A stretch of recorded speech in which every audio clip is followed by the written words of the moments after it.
1857 ભારતના ઇતિહાસમાં આ માત્ર એક વર્ષ નથી. આ એક એવો વળાંક છે જેણે બ્રિટિશ શાસન સામે આઝાદીની પહેલી, કહી શકાય કે સૌથી મોટી જ્વાળા પ્રગટાવી હતી. તો ચાલો આજે આપણે આ મહાન સંગ્રામની કહાનીને જરા નજીકથી સમજીએ. પણ સવાલ એ થાય કે આટલા મોટા બળવાનની શરૂઆત થઈ કેવી રીતે? એવું તો શું રહસ્ય હતું, એવી તો કઈ વાત હતી જેણે આખા દેશમાં આગ લગાવી દીધી, એક યુદ્ધની શરૂઆત કરી દીધી? જવાબ સાંભળીને કદાચ નવાઈ લાગશે. આટલા મોટા તોફાનનું કારણ હતી એક નાનકડી વસ્તુ. જી હા, એક રાઇફલની કારતૂસ. પણ જુઓ, આ માત્ર એક કારતૂસ નહોતી. ના ના, આ તો એ ચિનગારી હતી જેણે દાયકાઓથી ભારતીયોના દિલમાં જે ગુસ્સાનો જ્વાળામુખી દબાયેલો હતો ને, બસ એને ભડકાવી દીધો. તો ચાલો આ વાતને જરા ઊંડાણમાં સમજીએ. કેવી રીતે માત્ર એક અફવાએ આટલા મોટા બળવાનની આગ ચાંપી દીધી? આપણે જોઈએ 1857ના વિપ્લવનું તાત્કાલિક કારણ શું હતું. જુઓ, આ બધી વાત શરૂ થઈ એક નવી રાઇફલથી, એનફિલ્ડ રાઇફલ. હવે આ રાઇફલને લોડ કરવાની રીત જરા અલગ હતી. સિપાહીઓએ એની કાગળની કારતૂસને દાંતથી તોડવી પડતી. બરાબર એ જ સમયે એક અફવા ફેલાઈ, અને આગની જેમ ફેલાઈ, કે આ કારતૂસ પર ગાય અને ડુક્કરની ચરબી લગાવવામાં આવી છે. હવે સામે વિચારો, ગાય હિન્દુઓ માટે કેટલી પવિત્ર છે અને ડુક્કર મુસ્લિમો માટે કેટલું વર્જિત. આ વાતથી બંને ધર્મના સૈનિકોની ધાર્મિક ભાવનાઓને સીધી ઠેસ પહોંચી. એમને લાગ્યું કે આ તો ધર્મભ્રષ્ટ કરવાનો કારસો છે. પણ એક વાત સમજવા જેવી છે. આ કારતૂસ તો માત્ર એક ચિનગારી હતી. અસલી આગ તો વર્ષોથી ભેગી થઈ રહી હતી. અંગ્રેજ શાસન હેઠળ દબાણ સતત વધી રહ્યું હતું, અને એના મુખ્ય 4 કારણો હતા. આ 4 કારણો કયા હતા? સૌથી પહેલું, રાજકીય દમન, જેનાથી રાજા મહારાજાઓ પાસેથી એમનું રાજ છીનવાઈ રહ્યું હતું.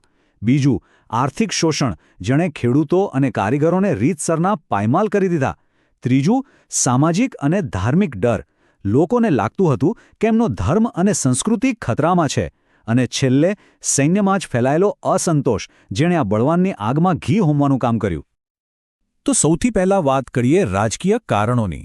એ સમયે ગવર્નર જનરલ હતો લોર્ડ ડલહાઉસી, અને એ લાવ્યો ખાલસા નીતિ, જેને ડોક્ટ્રિન ઓફ લેપ્સ પણ કહે છે. આ નીતિ એટલી અન્યાયી હતી કે એ મુજબ જો કોઈ રાજાને પોતાનો વારસદાર, મતલબ કે પુત્ર ન હોય, તો એનું રાજ્ય સીધું અંગ્રેજોના કબજામાં આવી જતું. વિચારો, કેટલી મોટી વાત! આ જ નિયમનો ઉપયોગ કરીને ઝાંસી, અવધ અને સાતારા જેવા મોટા અને શક્તિશાળી રાજ્યોને હડપ કરી લેવાયા. આનાથી શાસકો અને સામાન્ય લોકોમાં પણ જબરદસ્ત ગુસ્સો ફેલાયો. હવે વાત કરીએ આર્થિક શોષણની. આ પણ કંઈ ઓછું નહોતું. અંગ્રેજોએ ખેડૂતો પર એટલો બધો કરવેરો નાખ્યો કે એમની કમર જ તૂટી ગઈ.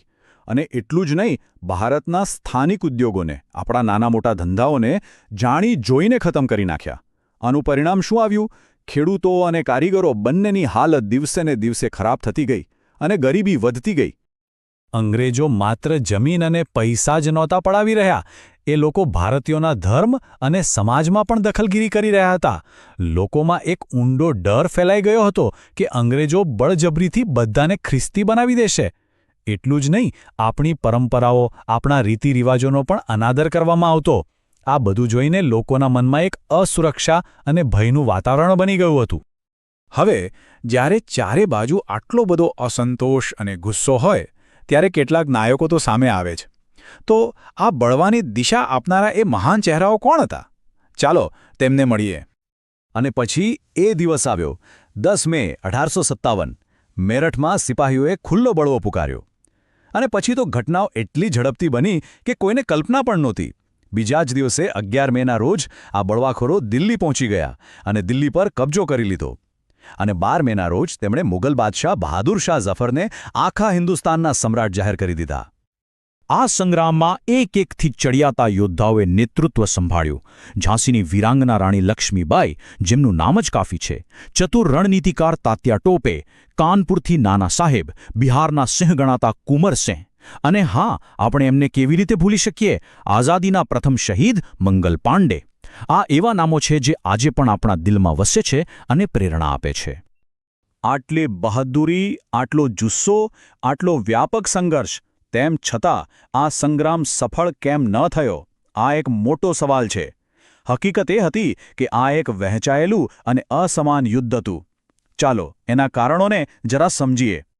નિષ્ફળતા પાછળના કારણો એકદમ સ્પષ્ટ હતા. પહેલું તો આ બળવો આખા ભારતમાં ન ફેલાઈ શક્યો. બીજું, કોઈ એક મજબૂત કેન્દ્રીય નેતૃત્વ નહોતું જે બધાને એક સાથે રાખી શકે. ત્રીજું અને સૌથી મહત્વનું, બળવાખોરો પાસે આધુનિક હથિયારો અને સાધનોની ખૂબ જ કમી હતી. જ્યારે એમની સામે કોણ હતું? એક શક્તિશાળી, આધુનિક અને સંગઠિત બ્રિટિશ સેના. ભલે આ બળવો દબાવી દેવામાં આવ્યો, ભલે એ નિષ્ફળ ગયો, પણ એના જે પરિણામો આવ્યા ને એણે ભારતના ઇતિહાસની દિશા હંમેશા માટે બદલી નાખી. આ એક એવી હાર હતી જેમાં ભવિષ્યની જીતના બીજ રોપાયા હતા. સૌથી મોટું અને તાત્કાલિક પરિણામ શું આવ્યું? ભારતમાં ઈસ્ટ ઇન્ડિયા કંપનીનું શાસન ખતમ થઈ ગયું. એક વેપારી કંપની હવે દેશ પર રાજ નહોતી કરી શકતી. હવે ભારત સીધું જ બ્રિટનના તાજ એટલે કે બ્રિટિશ સરકારના શાસન હેઠળ આવી ગયું. 1858માં રાણી વિક્ટોરિયાએ આ માટે એક ઘોષણાપત્ર પણ બહાર પાડ્યું અને ભવિષ્યમાં આવો કોઈ બળવો ન થાય એ માટે ભારતીય સેનાનું મોટા પાયે પુનર્ગઠન કરવામાં આવ્યું. તો આ બદલાવને આ રીતે સમજી શકાય. 1857 પહેલાં ભારત પર રાજ કોણ કરતું હતું? એક વ્યાપારી કંપની, ઈસ્ટ ઇન્ડિયા કંપની.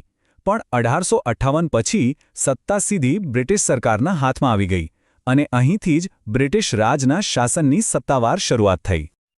તો આ આખી વાતનો સાર એ જ છે કે ભલે 1857નો બળવો એના મુખ્ય ધ્યેયમાં નિષ્ફળ ગયો, પણ એણે આવનારા સમય માટે ભારતના સ્વાતંત્ર્ય સંગ્રામનો એક મજબૂત પાયો નાખ્યો. આ એ જ ચિનગારી હતી જેણે આગળ જતા આઝાદીની મશાલને પ્રજ્વલિત કરી.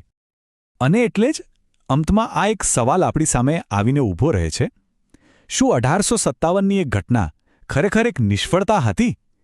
કે પછી એ આઝાદી માટેના લાંબા સંઘર્ષની સાચી શરૂઆત હતી? આનો જવાબ ઇતિહાસના પાનાઓમાં પણ છે અને આપણા વિચારોમાં પણ.